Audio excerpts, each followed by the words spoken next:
Well, following the midterm elections this week, the hotly contested race for New York governor did not pan out in Republican Lee Zeldin's favor. Zeldin did have one prediction, however, that appeared to come true. What's going to happen is that over the course of these next couple of hours, you're going to see the race continue to get closer and closer and closer and closer. This includes, by the way, on Long Island, you're going to see a massive victory coming out of Long Island, which will also be closing the gap. In fact, Republicans flipped 4 seats from blue to red in the Empire State. Now, in New York's 3rd congressional district, Democratic activist and businessman Robert Zimmerman lost his race to George Santos.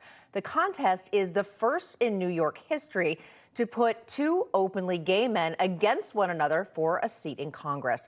And Congressman-elect George Santos joins us now. George, congratulations and welcome. Thank you so much for having me. It's great to see you again. I know we spoke before the election happened, and here you are, Congressman-elect. How does it feel? You know, hard work pans out, right? And that's part of this great country and the American dream. And that's what I made the entire campaign about, was my past and my upbringing, coming from a abject poverty and from a home of very humble beginnings and being able to become a successful businessman. And today, Congressman-elect of the 3rd Congressional District of New York, breaking history, first ever elected Republican gay member of Congress. I mean, look, I didn't run on those issues. I don't care about those issues. What I care about is public safety, inflation, the cost of energy. And that's what we need to take on head on.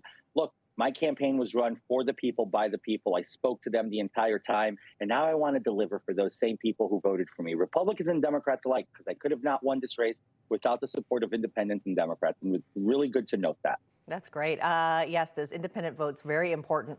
And on Long Island, Republicans won all 4 seats, including yours, a district which President Biden won in 2020 by 8 percentage points. Now, additionally, DCCC Chair Sean Patrick Maloney lost his race in the Hudson Valley. I know that was a big upset. To what do you attribute all of these GOP wins?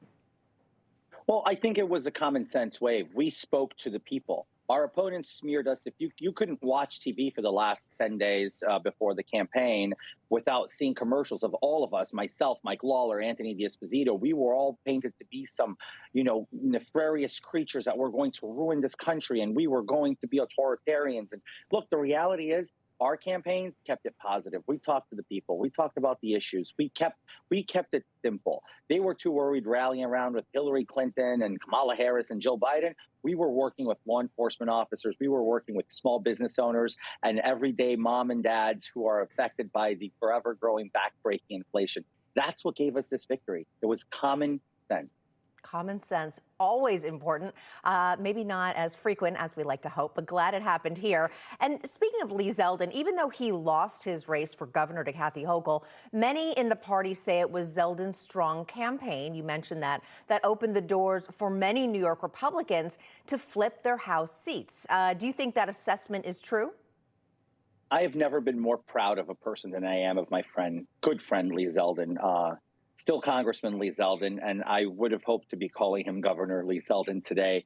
He ran an exceptional campaign. To think that Andrew Cuomo won his election bid in 2018 against Mark Molinaro by 23 percentage points, and Kathy Hochul barely eked it out by a 4 to 5 margin in the state of New York with only a 300,000 plus gap in voters, that just shows you that Lee was able to overcome almost a 2 million voter disadvantage to Kathy Hochul and just didn't have enough. But that just shows you that New Yorkers are not content with one-party rule in Albany and that they're willing to have another type of representation. I hope she sees that and governs that way and doesn't think that she was resoundingly elected, because it was no landslide. It was really tight for her, especially considering she had the electoral advantage of 2 million votes.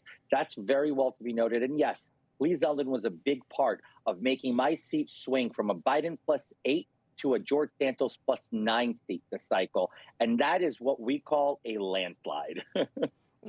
Very impressive. All right. And I asked you this last time I saw you, but I want to ask you again. Many people, especially in New York, might say, a gay Republican seems like an oxymoron, and you say? I say it's diversity of thought. For everybody watching at home, if you struggle with the Democrat Party, but you're gay and you see more common sense coming from the Republicans, guess what? It's okay. You don't have to be a Democrat just because you're a gay or lesbian. You can be whatever you want to be. This is the United States of America, where freedom is equal for all. All right. Newly elected Congressman from New York's 3rd District, George Santos. Once again, congratulations. Thanks so much for taking time to being with us. Thank you so much for having me again. Right. I look forward to speaking with you soon. All right. Good luck.